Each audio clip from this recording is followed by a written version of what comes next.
Após o turbulento século XVII, a Igreja Católica tomou uma decisão institucional que mudaria o curso da ciência. Ela se tornou uma das maiores patrocinadoras da pesquisa astronômica prática. Enquanto muitos acreditam que a Igreja se retraiu, a realidade é que os jesuítas se espalharam pelo mundo fundando observatórios na China, na Índia e na América do Sul.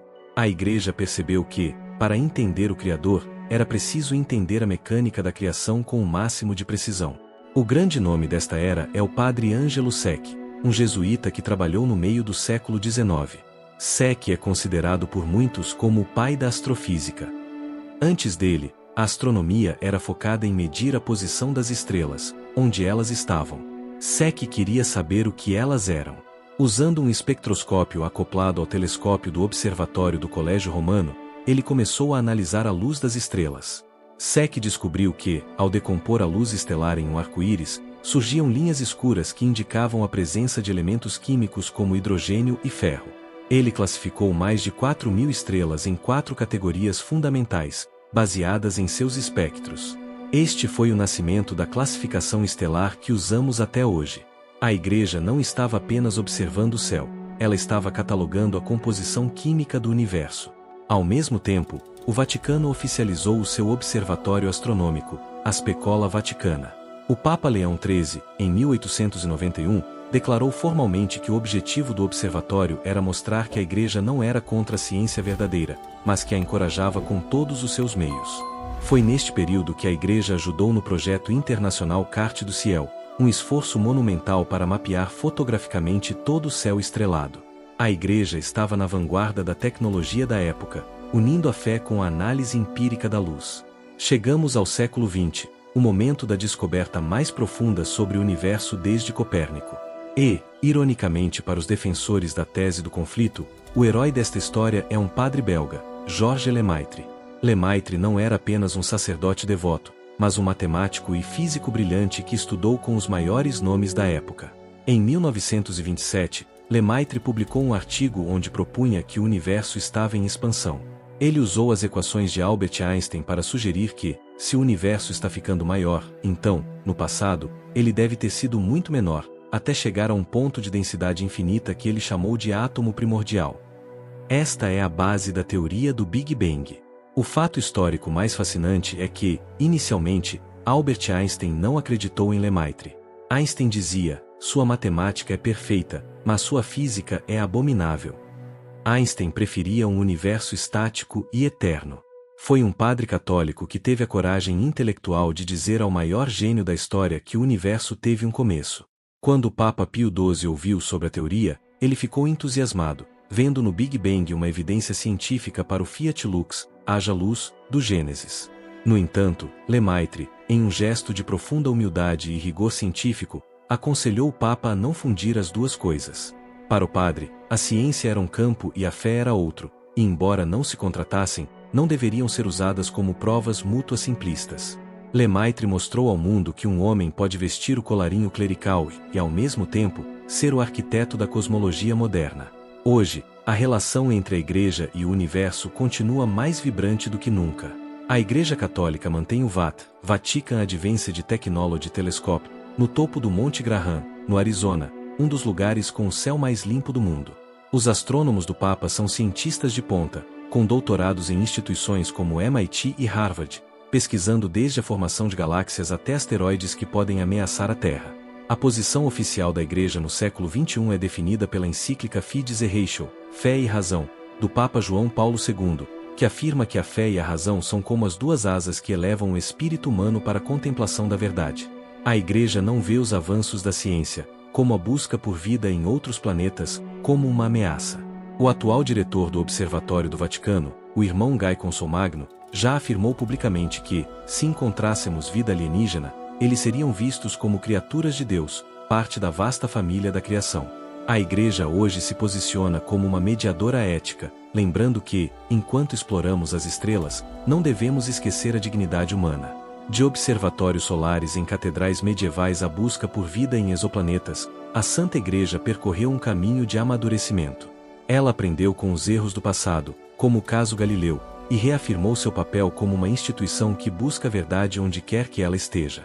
O universo não é um competidor de Deus, Mas, na visão católica, é o seu maior poema, escrito em leis físicas que a Igreja nos convida a ler com reverência e inteligência. Ao olharmos para essa linha do tempo de mais de 1600 anos, vemos que a história da Igreja com o universo não é uma linha reta de conflitos, mas uma espiral de descobertas. Vimos clérigos preservando a ciência antiga, papas reformando o calendário, jesuítas inventando astrofísica e um padre formulando o início de tudo. A lição que fica é que a busca pelo conhecimento do cosmos é, em última análise, uma busca por significado. Para a Igreja, cada galáxia descoberta e cada nova lei da física revelada não diminuem a divindade, mas aumentam a admiração pela complexidade da obra. O universo é vasto, antigo e misterioso, e a Igreja Católica, com seus erros e acertos, continua a ser uma passageira atenta nesta nave chamada Terra, sempre olhando para cima em busca de respostas.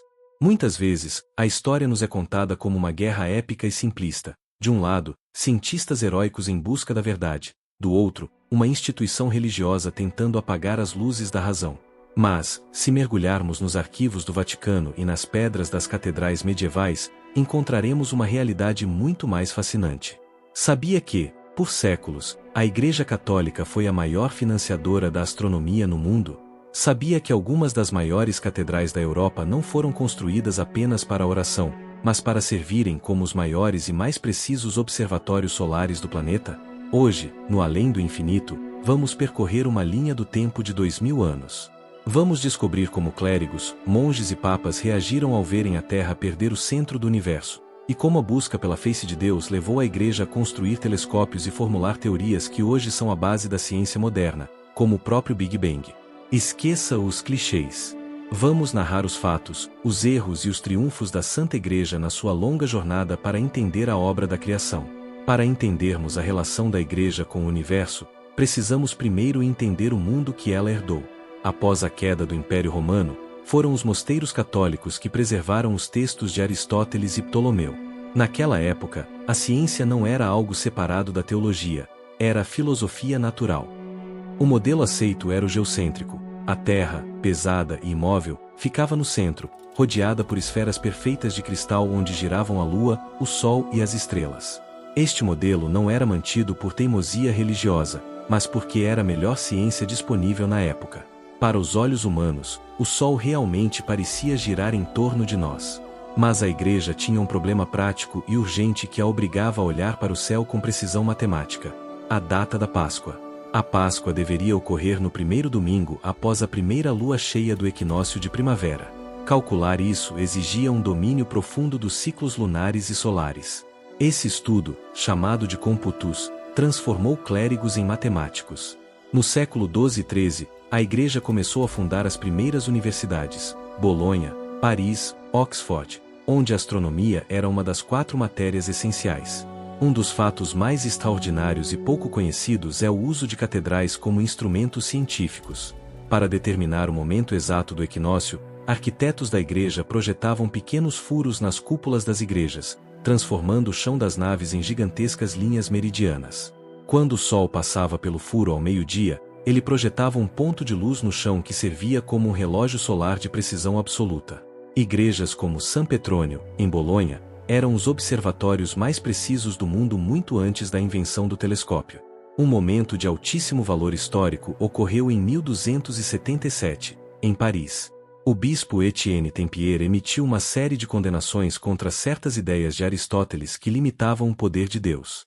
Aristóteles dizia que o universo tinha que ser de um jeito e que não poderiam existir outros mundos. A Igreja reagiu dizendo: Deus é onipotente. Se ele quiser, ele pode ter criado outros mundos ou feito o universo de forma diferente. Ironicamente, ao defender a onipotência divina, a Igreja abriu as portas para que os cientistas começassem a imaginar hipóteses que desafiavam a lógica grega, preparando o terreno para a ciência experimental que viria séculos depois. Entramos agora no século XVI, um período de turbulência e nascimento. O nome que domina esta era é Nicolau Copérnico. Muitas vezes ele é pintado como um rebelde solitário, mas Copérnico era, na verdade, um cônego da Igreja, um clérigo que dedicou sua vida ao serviço administrativo da Catedral de Frauenburg, na Polônia. Copérnico não publicou sua obra principal, sobre as revoluções das esferas celestes, por medo de perseguição religiosa, mas sim por perfeccionismo científico. Na verdade, ele recebeu encorajamento de figuras proeminentes da Igreja, como o cardeal Nicolaus von Sonnenschomberg e o bispo Thierry de Mangiese. A Igreja, inicialmente, não viu o heliocentrismo, o Sol no centro, como uma heresia, mas como uma teoria matemática elegante que poderia ajudar a resolver os erros acumulados no calendário antigo. Em 1582, o Papa Gregório XIII realizou uma das maiores façanhas científicas da história, a reforma do calendário. O calendário anterior, o juliano, estava atrasado em 10 dias em relação ao Sol. Com a ajuda do astrônomo jesuíta Christopher Clavius, a Igreja implementou o calendário gregoriano, que usamos até hoje. Para fazer isso, o Papa precisou confiar nos melhores dados astronômicos da época. A Igreja não era inimiga dos dados, ela os usava para organizar o tempo do mundo. O conflito teológico com o heliocentrismo só ganharia força mais tarde, quando a Reforma Protestante pressionou a Igreja Católica a ser mais literal na interpretação de certos versículos bíblicos que diziam que o Sol se deteve. Chegamos ao ponto mais sensível da nossa história, o século XVII e o caso Galileu Galilei. Para narrar este fato com respeito e precisão, precisamos olhar além do mito. Galileu não foi condenado por usar um telescópio, mas por uma complexa mistura de ego, política e falta de provas científicas conclusivas na época. Galileu era um católico devoto e era amigo pessoal do Papa Urbano VIII. No início, ele foi recebido com honras no Colégio Romano pelos astrônomos jesuítas, que confirmaram suas descobertas sobre as fases de Vênus e as luas de Júpiter. O problema surgiu quando Galileu afirmou que o heliocentrismo era uma verdade física absoluta, e não apenas uma hipótese matemática. A Igreja da época pediu provas. Se a Terra se move ao redor do Sol, deveríamos ver o paralaxe estelar, uma mudança na posição aparente das estrelas. Com a tecnologia da época, Galileu não conseguia provar isso.